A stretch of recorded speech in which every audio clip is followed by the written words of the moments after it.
everyone, Letty here. Welcome to hashtag N2S Merry Mugs. This is another not too shabby stamp and die set of the month video. This is featuring Drink and Be Merry, and I'm going to make 2 easy holiday projects. So welcome back everyone. I'm on the design team for the Not Too Shabby Shop for this term. Here's their logo. I will list their website affiliate link down in the description box below in case you want to make any purchases.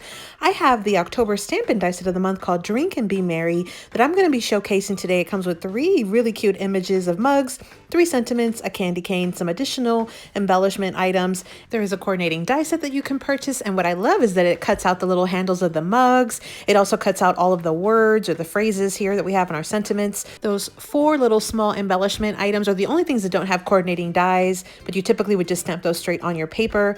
It's a really cute stamp and die set. I've already stamped and colored and die cut out all of my images. I have added glossy accents and I have added some clay embellishment bits to some of the images. I think they're just so super fun. I love adding the little clay bits to it. I have little candy canes here. And then I did die cut all of the sentiments out just so you can kind of get an idea of what it would look like. You could add some additional color to them. I showed you with one example there with a little bit of the coloring. Overall, just an amazing stamp and die you're going to want in your stash.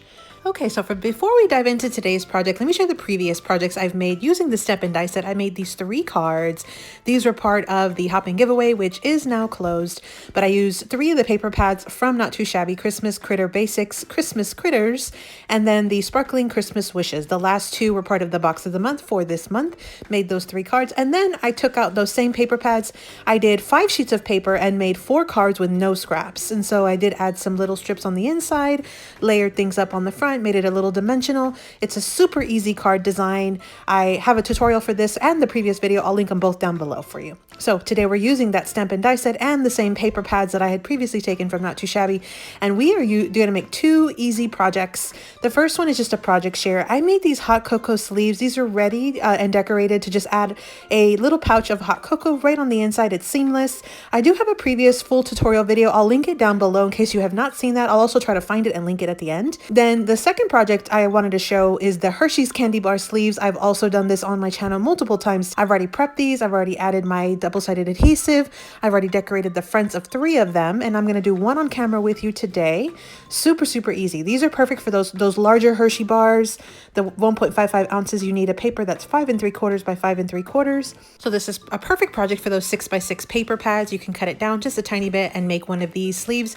Again, I had 2 easy holiday projects. We're going to do one of these Hershey sleeves together. I've already started prepping it, but I'll show you. I have my little die cut image and the die cut sentiment from the stamp and die set of the month. I have a banner that's 1.5 inches by 4 inches. This will go on the front cover, and then a paper that's 5 3/4 by 5 3/4. I've already added my double-sided adhesive and I've scored it, but let me show you. You're going to rotate it once, make sure the main pattern is facing down, score it at 1.5, 1 3/4, 4 inches, and 4 1/4. And again, you're going to score on the side. You'll add your adhesive on the 2 edges, and then you'll just decorate the front middle panel just like this.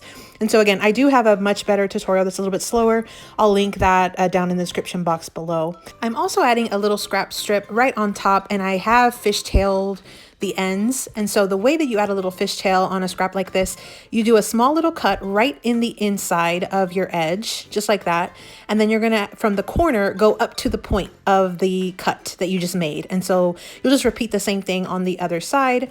Again, do a little bitty cut right in the middle, and then just basically meet from the ends to your cut, just like that. And depending on how big you do your cut in the middle center section, that's how big your fishtail banner will be. And so you'll just, again, make that little bitty cut right in the middle, and then just cut from the ends to that middle section, and you'll have a cute little fishtail banner. So really super easy. Did not even need a die or anything for that one. So I'm going to glue this one down to the front of my Hershey bar candy sleeve, just like this. I'm just adding a little bit of wet glue. Gonna add it down just like that. Super, super easy. And then I'm gonna add on my embellishments, which are my die cut little mug, and then also my die cut sentiment. And both of these, again, came from this stamp and die set of the month from Not Too Shabby Shop. I have been using this stamp and die all month long for some different projects. I think it was just so super cute. I loved having the cards, and then these projects that I'm showing you today, I did add some glossy accents to this. Here's what that looks like. And so I added glossy accents just to make it shiny, and then because it also acts like a glue, and I was able to add on my clay bits just to add the sprinkles. So I have this ready to go. I can just peel it, seal it, and have it ready to go with a Hershey bar right inside. So again, this was the October Stamp and Die Set of the Month from the Not Too Shabby shop. It is still available as far as I know. These are 3 of the paper pads that are also in the shop: Christmas Critter Basics, Christmas Critters, and Sparkling Christmas Wishes. These were 2 easy holiday projects today. I did 7 hot cocoa sleeves. Let me do a full recap of these. So again, all you have to do is add a hot cocoa pouch right on the inside. You can tie some twine around it. You could wrap it in a clear cellophane bag, or you could just have the twine or the ribbon around it just to kind of seal it in. And I think these are perfect to give as far as gifts, or you could even sell these at a craft fair. They're just perfect to have for the holiday season. I like to make these ahead of time because once Christmas comes, I'm going to need a ton of these. And so it's easier for me to make them now, save them, and then use them later. Again, 7 hot cocoa sleeves with today's paper and the Stamp and Die set. And then I did also do 4 Hershey candy bar sleeves. And again, these are for the Hershey bars that are 1.55 ounces. They're the larger ones. You could also substitute and do like a cookies and cream bar or any other candy bar that would fit perfectly within these dimensions. And so those were my 4 Hershey sleeves. I also had cocoa sleeves. And again, this was the October Stamp and Die Set of the Month called Drink and Be Merry. And again, that's from the Not Too Shabby shop. And you can also check out the hashtag N2S Merry Mugs to get even more inspiration using the Stamp and Die Set of the Month from the design team for the Not Too Shabby shop. I hope you enjoyed this. I hope you got some inspiration. Happy crafting, everyone.